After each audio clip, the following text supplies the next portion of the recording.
as we talk about what is optimal health and what are some small changes that we can make in our daily lives that will help us to move forward on the wellness continuum as we pursue a better quality of life. So today we will begin by talking about motivation in regards to physical activity and exercise. So thank you for going on this journey with me. Okay, so we'll begin here with exercise and motivation, and by the end I would like you to then take a few moments to write down 3 things that went really well for you today.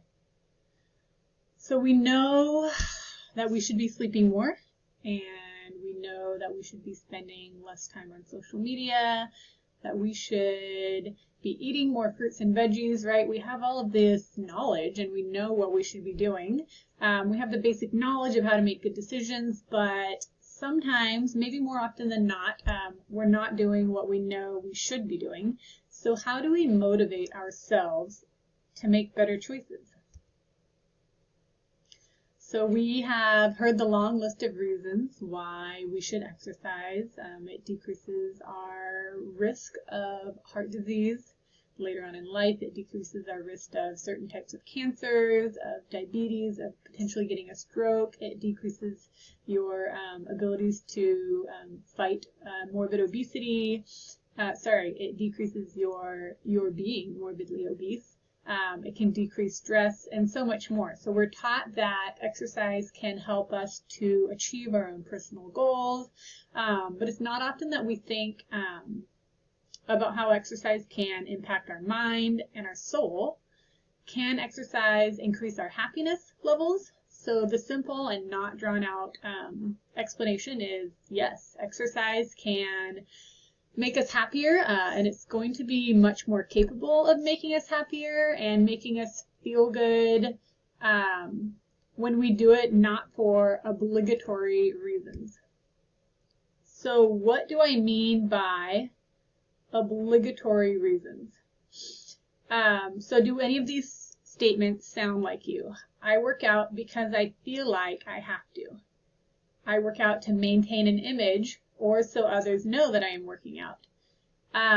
So if you know anything about Enneagrams, I am an Enneagram 3, and in my weakness, it means that I kind of feel the need to have this facade of perfection.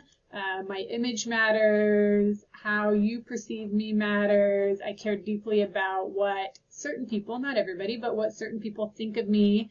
And with this being said, a lot of these statements here on the screen very much reach out to me. And so I'm going to continue reading them, but know that these are not necessarily negative statements. Number 3, I work out because I have guilt about something I ate. Number 4, I work out because I feel bad about myself. Or the last one, I work out because I feel pressure from others. Do those statements sound a bit like you when you're intentionally being physically active? Or maybe you're thinking to yourself, no, these statements don't actually sound like me at all because I'm inactive and I don't intentionally do any workouts. And so, of course, they don't sound like me. And that's fine as well. That's a fine starting point. And we'll go on this journey together. We're all on this continuum of wellness, of health, somewhere, and we all have the ability to make these small and doable steps toward better health in our own lives. If this list does sound like you, then it's possible that you are more driven by motivations that are not related to an increase in happiness. So these statements are usually also related to a lower exercise adherence, meaning that it's harder to stick with a regular exercise routine when it's for an obligation of some sort. So now then, let's look at this list of statements. So what about this list of statements? I work out because being healthy is an important value to me. I work out because it is fun. I work out for the challenge. I work out because exercise makes me feel better. I work out in order to accomplish goals. So the statements on this slide here are more strongly related to intrinsic, internal, personal motivation to be physically active. So the higher that this internal drive is for you rather than an obligation for others or a societal obligation, the more likely you are to adhere to your exercise plan and also to feel a sense of satisfaction. Sorry about that. I had to pause and re-record this last slide. I realized that my face was right over step 3 with social activities. So this is our last slide, but we'll be on it for about 5 minutes, so hang with me here. Can we change our motivation for exercise? Absolutely. Whether you were finding yourself agreeing with all of those things on list 1 or all of those things on list 2 or a mix, it's fine. We're all on this path toward health, hopefully if that is your goal, or hopefully at least you'll be thinking about that during this class, and we're all on some variation of this path, able to make small and doable steps that will help us get closer toward a better quality of life. So number 1 here, reflect on why you are physically active. So taking some time to be honest with yourself about your own motivations and making a list of some of the reasons that are not necessarily aesthetic, so not bigger, stronger biceps, more tone, less flab, better looking in a bathing suit. Those are fine to have as goals, but thinking more internals, inner values.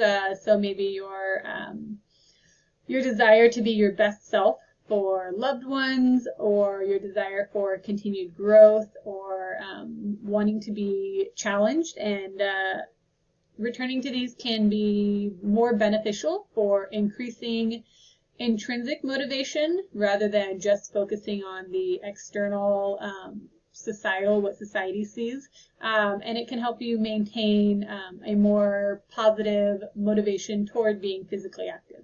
So number 2 then says making your workouts fun.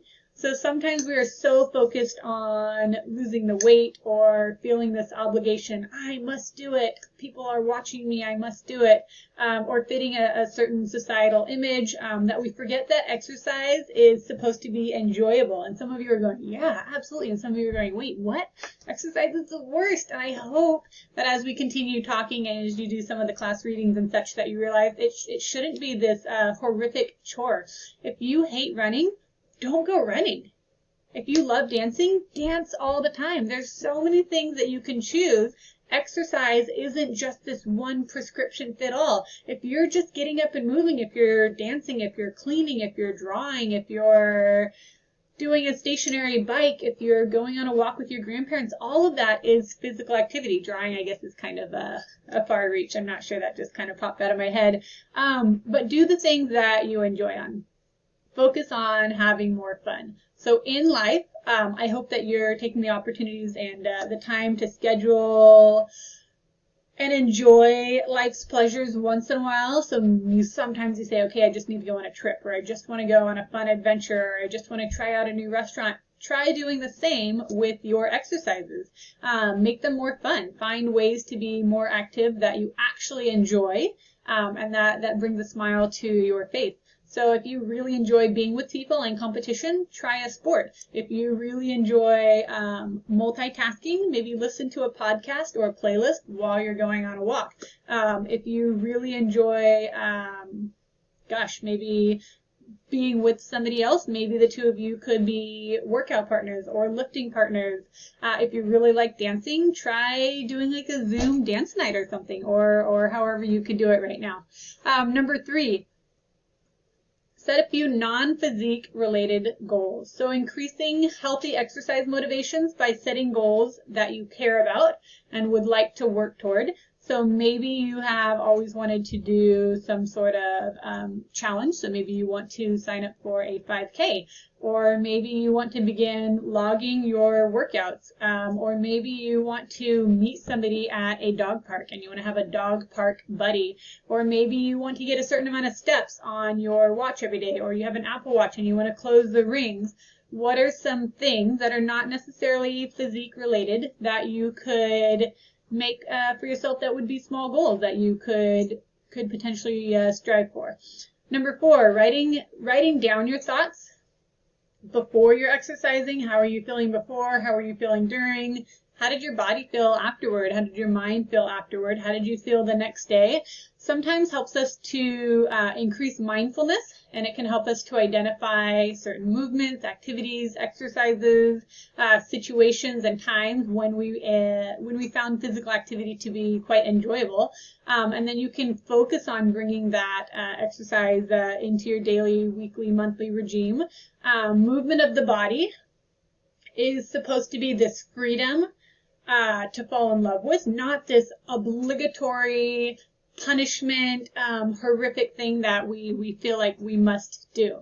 Number 5 here, connect physical activities to social activities. So maybe after dinner you go on a post-dinner walk with whoever is currently in your home. Maybe you go on hikes on weekends with your family. Maybe you do some sort of outdoor fitness class, or maybe you go, I don't know, on a walk. I mean, I'm listing things that are very low impact, minimal for those of you who are not particularly active. You can also do things that are of higher intensity and such. So relationships are a huge and essential component of happiness. And so they can also be this social support that can act as this vital tool in keeping us accountable for maintaining an active lifestyle.